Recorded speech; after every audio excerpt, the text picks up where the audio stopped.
Assalamualaikum warahmatullahi wabarakatuh. Haturan mitra-mitra sadayana, bagia mitra-mitra sadayana dimana baik ayananya. Mudah-mudahan mitra-mitra sadayana dina danget ayana nuju aya dina kawilujengan. Biasa Kang Arit bade nyangakeun dongeng anu maksana kanggo ngahibur mitra-mitra di mana bae ayana, di kaler di kidul di kulon wetan di mana bae sadayana.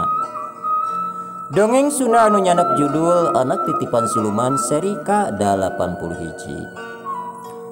Kamari teh mitra-mitra dina seri K80 nyaeta nuju nyarioskeun Prabu Rung Raksabumi anu nuju tarung sareng Prabu Naga Batara. Kumaha ieu lajenganana?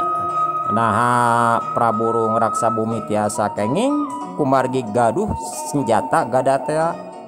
Tangtos dina ieu acara dongeng bakal kasampeur. Mitra-mitra sadayana supados teu nyangkolong tingkana waktos sumangga ieu acara dongeng Sunda urang kawitan bae. Dar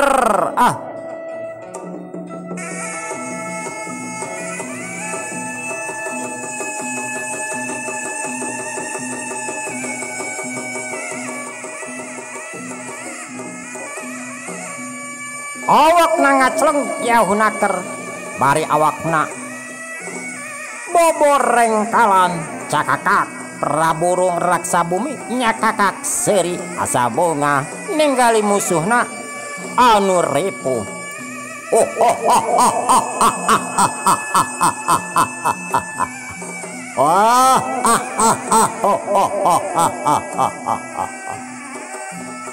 Oi, gagabot doro. Boning ret taluk. Koslah taluk. Daripada nikah cilaka, daripada kojor mati konyol, ansa ukur syaratna nyebutkeun taluk, pasti ku kaula bakal dihampura. Tapi lamun andika teu taluk, apaksa ku kaula bakal diparagatkeun nyawa. Kitu cek Prabu Rung Raksabumi. Bari ketona teh merong seket ka Prabu Naga Batara.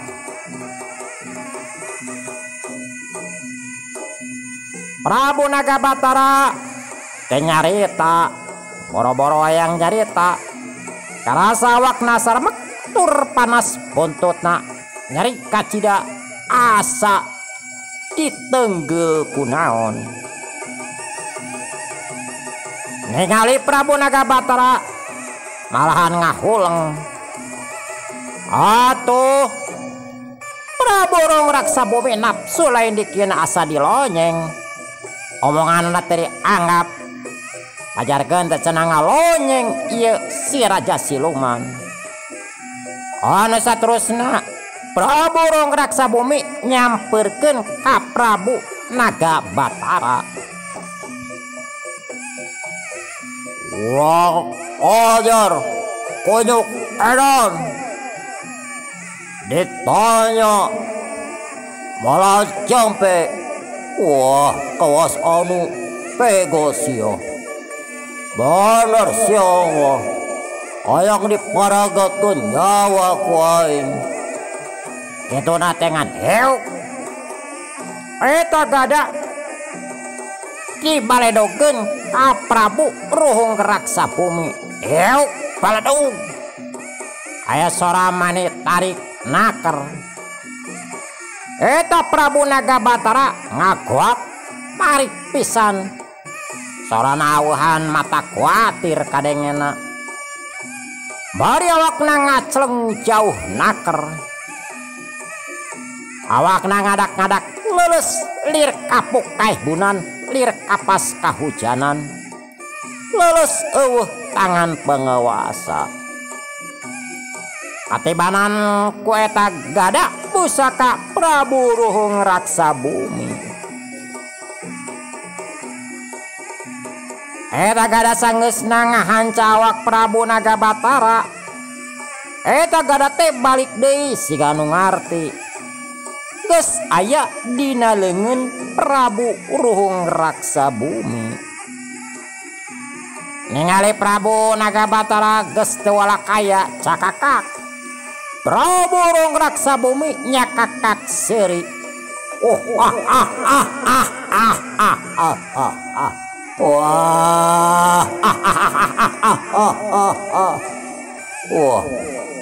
burung anu disebut raja Gagah Ronggal teh. Wah, desa kuat oragana. Waing sia dianggeuskeun. Waing dipodaran. Sakalian nagarana ku aing rek dirabut geus kieu mah.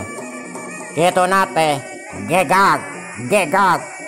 Prabu Ruhung Raksabumi nyampeurkeun ka Prabu Nagabatara. Anu geus teu walakaya teu bisa ngutakeun curug-curug acan bakat kuning leuleus. Atuh sakabeh prajurit panggawa Hulu Balang jeung Pati Sancamas teu bisa kukumaha. Teu bisa nulungan rajana ngan saukur bisa marelong. Bari gagebagan lain dikieuna bisi jeung bisi rajana bobor karahayuan. Lamun rajana bobor karahayuan yakin manehna kabehanana bakal jadi patalukan Prabu Ruhung Raksabumi. Daek teh daek kudu ngilu kana aturan maranehanana. Rek ngalawan teh bisa tong boro manehanana selaku pati, selaku penggawa, selaku senopati jeung Hulu Balang. Rajana ge anu kaitung Gagah Rongkah geus teu mampu ngalawanan komo manehanana. Pan ku inggeungna tadi gada oge cing galubrak komo lamun diheumatkeun kana awakna. Atuh eak-eakanana prajurit ti pihak siluman monyet ungah ningali rajana meunang. Lecet mun urang mah ngobrol hidup cenah raja hidup, raja hidup. Raja monyet hebat. Dasar raja monyet pang hebat-hebatna kitu eak-eakanana. Sanggeusna Prabu Ruhung Raksabumi aya hareupeun Prabu Nagabatara. Naon haok? Prabu Ruhung Raksabumi ngahaok. Oi, Nagabatara. Wayahna nik aku kaula ayeuna rek diparagakeun nyawa.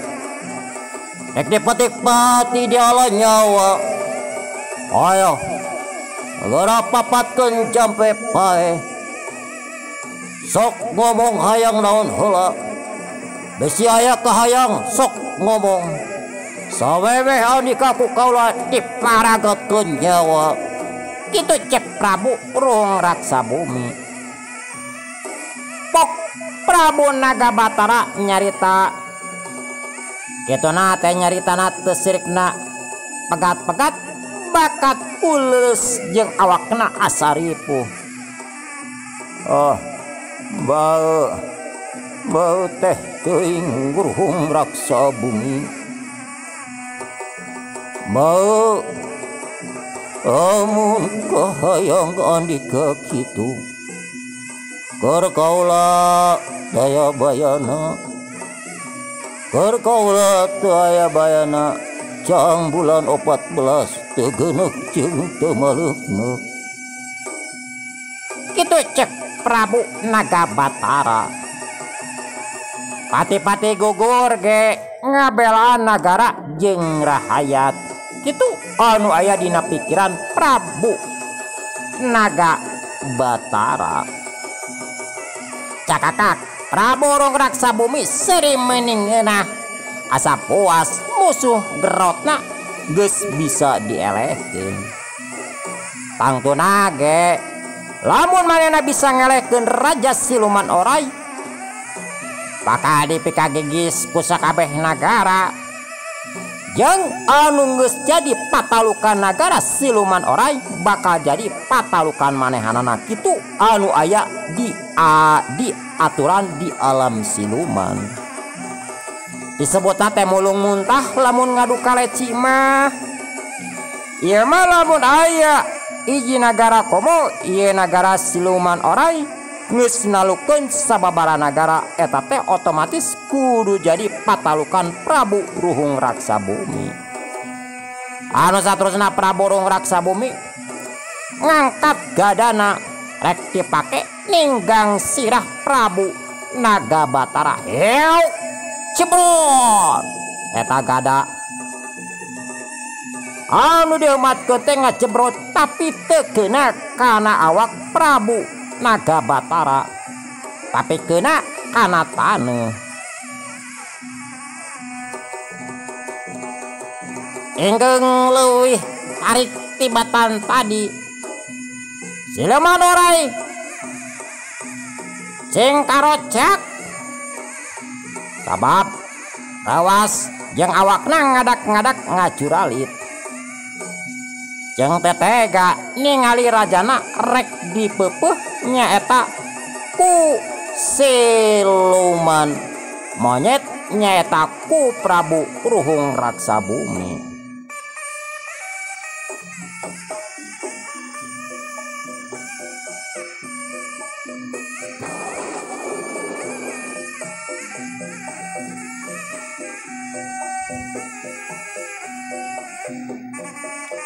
Harita basa Prabu Nagabatara rek ditinggang ku gada Prabu Ruhung Raksa Bumi. Nemas negini anu geus anjuk kadinya sakilat nyamber nu jadi ramana. Anu saterusna Prabu Nagabatara dikasisikeun. Atopati Sancamas jeung para senopati gancang nyaperkeun ka Prabu Nagabatara. Pok Nyimas gini nyarita, ama hantosan di dieu keun si Ruhung Raksa Bumi rek disinghareupan ku kaula. Kitu saur Nyimas gini. Pok Prabu Nagabatara nyarita, Nyimas sing hati-hati gelis eta gada si Ruhung Bumi kacida hebatna ama ge teu sanggup kuring hareupan ama teu sanggup. Kitu cek Prabu Nagabatara ngarasa hariwang kanu jadi murang kalihna bisi aya itu jeung ieu sabab Prabu Nagabatara geus ngarasakeun kumaha kehebatan eta gada sakti. Bari anakan hiji-hijina atuh selaku penerus ayeuna kudu paragatnya wah hancur nagara, hancur turunan, hancur harga diri. Ama tong janten emutan keun kumaha kaula we jeung kumaha engke kaula bade dicobi heula masalah kenging jeung teu kengingna kumaha engke ama. Kitu cek Nyimas gini. Da sebenarna mah Nyimas gini ge rada cangcaya karena kemampuan keris pusaka tea. Tapi sok sanajan kitu cek pamikir Nyimas gini kumaha engke pati-pati paragat nyewa ke ari geus berjuang mah teu jadi masalah.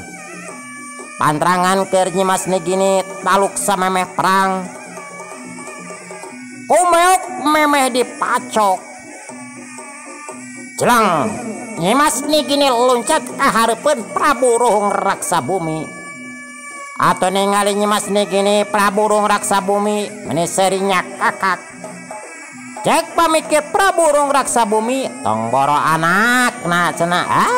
Anak mah bari pangawakan awewe pan bapana ge geus teu mampu ngalawanan manehanana.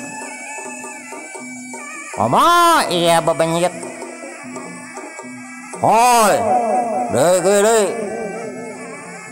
Rek sosoroh kojor, Begos, jokaulah wah mening talu, montong maksakeun daripada cilaka diri pae nagara angger bakal benang ku kaula. Kitu cek Prabu Urung Raksa Bumi. Pop Nyimas gini nyarita. Hei, Urung Raksa Bumi, montong lobang ngomong, hayo urang buktikeun omongan Andika nah bener atawangan saukur huntu hungkul. Kitu cek Nyimas gini.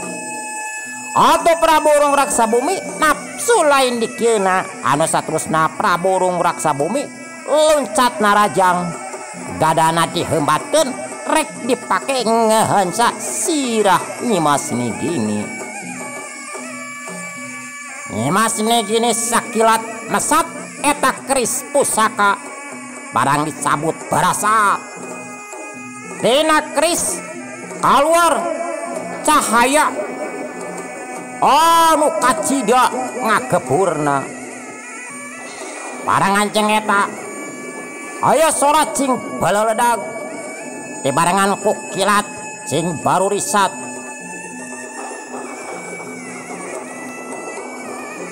Keluar cahaya pamor tina eta keris pusaka. Eta keris pusaka dipake mapa gada Prabu Urung Raksa Bumi. Soracing balaledag barengan jeung eta Prabu Urung Raksa Bumi antal awakna jauh naker siga aya anu ngalungkeun. Awak Prabu Urung Raksa Bumi tutung sapada harita bari gagauran nandangan panas lain dikeuna. Anu karasa ku Prabu Urung Raksa Bumi kumaha we basa ngelawanan wijana. Korentel Prabu Urung Raksa Bumi kok korentelan bari kegerungan. Nyimas gini menit calohok asa terpercaya karena titinggalianana. Sabab usareat mah asa mustahil eta keris pusaka kacida rohaka kacida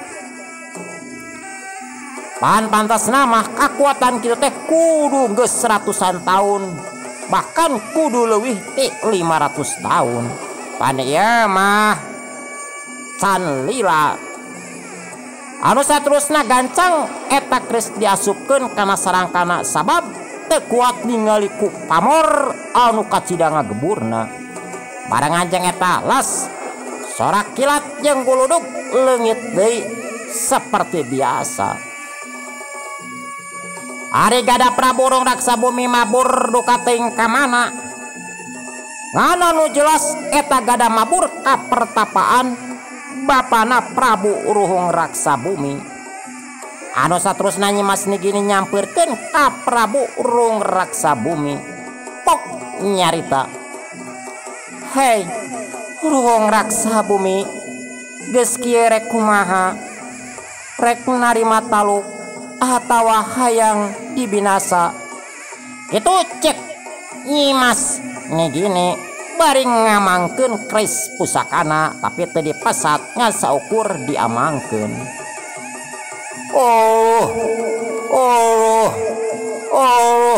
Ampun nyiwas tuwa. Ampun kula, ampun nyiwas tuwa panas. Wah. Tuwa Tuh. Tuh tiwas. Kaulah pun kaulah taluk. Kaulah janji. Mimiti ayeuna kaulah geus buang ganggu deui ka Andika jeung ka kerajaan Andika. Tuah waras tuah. Kitu cek Prabu Rung Raksa Bumi tarik gagauran ti khawatireun. Awakna merengkel. Oh, mal Rung Raksa Bumi. Lamun janji Andika kitu, tapi lamun Andika ingkar janji, kapaksa nagara Andika jeung Andika ku kaula bakal diratakeun. Sok hayeuna mah geura mulang ka nagara bisi kaula robah pikiran. Kitu cek Nyimas Nigini. Oto Prabu Rung Raksa Bumi gancang ngagoroan patih Bakasakti. Wawan tuh. Wawan hai orang mulang. Bawa kawa kena kereta Wawan. Itu cek patih Bakasakti. Gitu cek Prabu Rung Raksa Bumi atau Patih Bakasakti teu talangke gancang mayang Prabu Rung Raksa Bumi anu saterusna dibawa kana kareta kencana. Anu saterusna Prabu Raksa Bumi indit ka nagara dituturkeun ku pasukanana.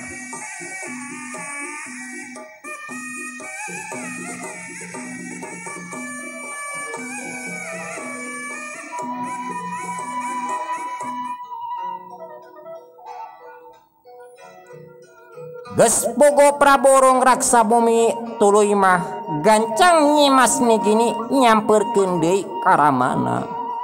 Pok Nyimas Nigini nyarita, "Hama, mangga ayeuna mah ka karaton heula. Bari istirahat, bari damangkeun heula. Kaula seja ngajajabkeun ieu keris pusaka ka nagara manusia." Gitu saur Nyimas Nigini. Atuh anu saterusna Prabu Nagabatara pada mayang ku Pati Sancamas jeung ku Senopati dibawa ka karaton sakalian diubaran. Ari Nyimas Nigini gancang indit deui ka alam manusia anu dituju nyaeta imahna Mang Omen. Awak Nyimas Nigini nyoror ka handap anu saterusna plus asup kana ka kamarna balung. Sok eta keris digolerkeun dina kasur anu saterusna Nyimas Nigini ngadorongkeun deui dampaleungeunna kana awak balung. Les keris leungit tanpa lebih ilang tanpa karana janggrek jadi awak balung deui. Bari anger we kahayanana keur sare menit Ibra. Memeh Nyimas Nigini indit tarang balung dicium heula bari pok nyarita, "Raden, Ibu hampura kasep. Geus ngalibat nu kasep.